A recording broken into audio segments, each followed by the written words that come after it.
Welcome to the Midwest Mogul Show, where we talk all things business, real estate, and entrepreneurship. Let's dive into today's episode and make business enjoyable again. So welcome back to the Midwest Mogul Show. This is episode number 1. My name's Carter Crowley, and I am bringing you a solo episode today. So we just got done golfing here this afternoon, or late morning. It's like 11 o'clock at the time of this recording. But what I wanted to share with you, so I was recently on an appointment yesterday in Fond du Lac. So hopefully the investors who are listening to this, they won't get offended, but this particular person, I had no idea who they were. So I doubt he is listening to this right now, but the appointment went extremely well. I actually ended up signing a listing agreement on this particular job. But what the topic of this show is going to be about today is how not to be a freaking jerk off to the homeowner. Because this gentleman that was at the appointment with me, the owner texted me that he got there a little bit early. So I'm like, hey, I'm just going to drive down. It was a Saturday. So I didn't really want to waste my entire day, go at 1:30 in the afternoon, and then pretty much burn up 2.5 hours of time. 30 minutes there, maybe an hour at the appointment, 30 minutes back. So roughly speaking on that side, that was a lot of time commitment on a Saturday. So what I asked, I said, can I come down there early? And what ended up happening, there was another investor there, and the guy seemed fine, but I didn't want to intrude. So there was 2 homeowners there, they inherited the property. So it was a female and a male. And I ended up getting a tour around the house with the female, so on and so forth. And the biggest thing that I think most people seem to forget, at least in the investment space, is people are freaking humans. They realize if you are trying to pull one over on them, if you're trying to do something that seems a little bit shady, people have an intuition that most investors seem to forget for whatever reason. And I don't specifically know why this is, but when you deal with any sort of salesperson and they're having conversations with you and then they're saying things that don't seem to correlate to the truth, you get this thought pattern in your mind. And me specifically, I've been in plenty of these scenarios. You're like, I don't really believe these people. So you have your guard up, and then they keep reiterating the same points over and over and over again. And you fall out of trust with these particular salespeople. And it's no different with homeowners and dealing with a house, or if they recently inherited a property or whatever the scenario might be. It can be extremely, extremely tough to overcome those sorts of scenario situations. Now, with all of that being said, this particular investor who is there, I'm talking to the lady, we're just going to call her name Lisa, for example, purposes, and then Ben, we're going to call the male. That's not their names, but Lisa and Ben. So I was talking to Lisa, and Lisa was telling me, okay, here's what went on. The homeowner had passed away, so on and so forth. Just a lot of different freak scenarios had happened. And Ben was saying, it's like, hey, we're just trying to get the most amount of money possible. I'm like, that makes complete sense to me. I said, I would do the same exact thing if I was in your exact situation, which is the absolute truth. I'm going to try and get as competitive of an offer that would happen in a timely manner that would relieve the responsibility that's on my shoulders. And although they're local to the area, there's still a lot that goes into the as-is sale process. So with all that being said, this investor who was there is I don't know if he got offended or if he's just naturally combative, but they tell him that. And I know there's sales programming, sales techniques of going negative on the homeowner.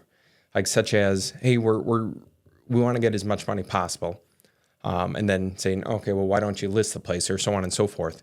But when you take it over the line of, hey, have you guys thought about listing it, and almost pushing them to go a certain direction, most people want to come to their own conclusion, and a good salesperson can absolutely do this by providing information and value. Now, the more information and value you provide in specific ways can lead you to get the desired result that you want versus being combative and saying things that come off as rude or like you're getting in an argument with someone when you're in a sales scenario. And 9 out of 10 times you will lose that scenario unless you're the only person going on the appointment. But if there's multiple investors involved, like you're in a competition setting already, you might as well put your best foot forward and try to make them the best offer possible. It's like, yeah, everyone wants to make a profit. In this case, the homeowner wants to make money, the investor wants to make money, the real estate agent at some point wants to make money, so on and so forth. But the way this conversation ended up going is, so I ran through all of our numbers. I've provided them with a cash offer. We were pretty competitive there.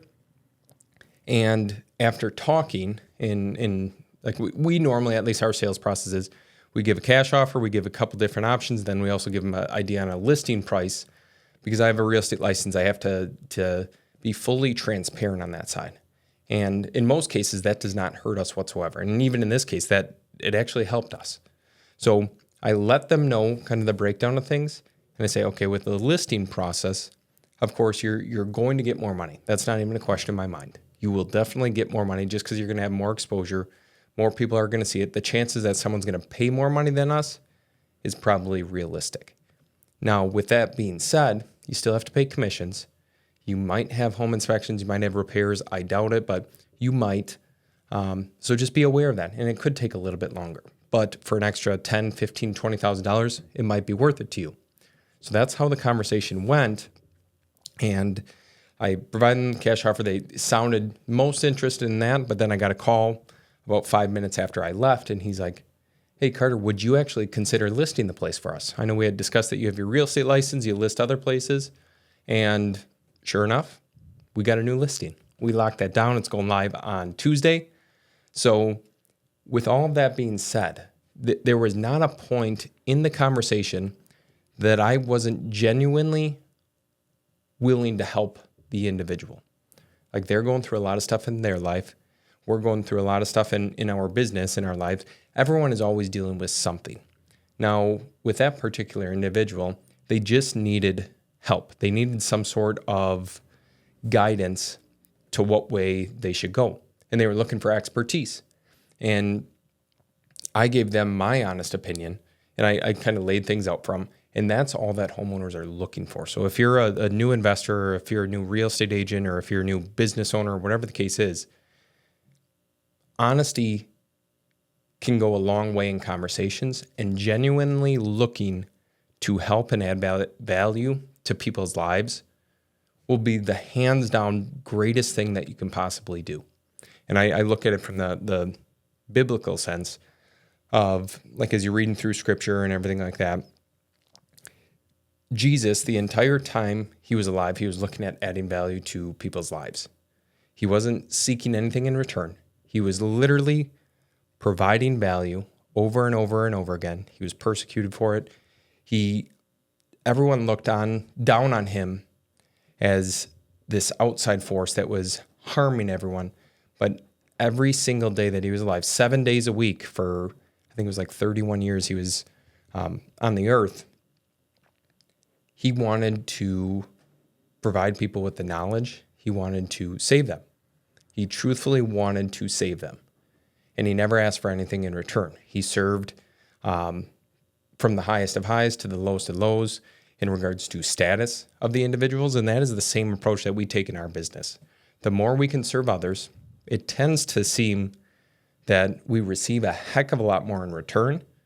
And you could never be wronged for doing that. Meaning, if you're only out there looking to serve, you don't have some ulterior motive to things, you're truthfully looking at helping people, worst case scenario, you give them value. You help them. You help them out of the situation that they're in. Or you give them the next steps in the process, or whatever the scenario might be. Versus the other person who's looking for some sort of financial gain or some sort of deception that they're pulling. Those things will, at least in my opinion, they will come back to hurt you at some point. It might not be now, but I have run into numerous scenarios where we helped a homeowner, and I'm thinking of one in New London. So we bought a property from an individual, and I'm just going to keep names out of this. We bought a property from an individual. I was just on an appointment this last week talking to another homeowner in New London, and I bring them, hey, we bought so-and-so's property, we bought this other one. In such a small community, they all knew one another. And that's the crazy thing. So if I would have wronged any one of those individuals in that scenario, it would have looked extremely, extremely bad. I wouldn't have even felt comfortable saying, hey, we bought this property over here at 123 Main Street. We bought this other one at 3456 Hazel Street, or whatever the case might be. And if I would have wronged any of those individuals, we'd be SOL. We'd be shit out of luck. And that just goes to show you that if you have the right intentions going into it, and I know you want to make money, I want to make money. I want to get every single property that we go out and look at. I want to either buy it, I want to list it, I want to help the homeowner in some way, shape, or form that can also help us. But first and foremost, we need to serve them. We need to provide them with the information necessary so they can make the proper decision on their behalf. So then at no point in your life can they come back to you, or whether it's a lawsuit or just bad conversation or whatever the case might be, and be like, hey, so-and-so, John Smith from whatever, Carter Crowley from CB Home Solutions, he screwed me over on this deal. It's like, no, actually I didn't. I gave you the cash offer. We gave you our partner option. We gave you another option. And we also gave you an idea on what we thought, roughly speaking, it would be worth if you listed it for sale. Now, of course, on the last one, we can't give you an exact value, but we at least gave you all those options, and we didn't force you to go one way or another. You got to choose for yourself what you specifically wanted to do. So all of this being said, it is a very, very valuable trait and skill to have the ability to connect with other individuals on a personal level. Be personable. When you go out on an appointment, whether you're wearing shorts and a t-shirt like I am today, or if you're wearing jeans and a sweatshirt or whatever the case is, some people care about that stuff. But as long as you can connect with them and you're nice and you're genuine and you don't come off as a dickhead, then I think that always seems to work out for the better. And you're not going to offend anyone. You're not going to do anything like that. And you can tell them, if you can help them, fantastic. If you can't help them, if you're not going to be the highest price, well, then just tell them that as well. Because what you don't want to do is be like, you're building up all this hope throughout the process. And then right before you provide the offer, you're like, no, we wouldn't be interested. Just tell them the truth up front. If this doesn't seem like something that would be of interest to you, let them know.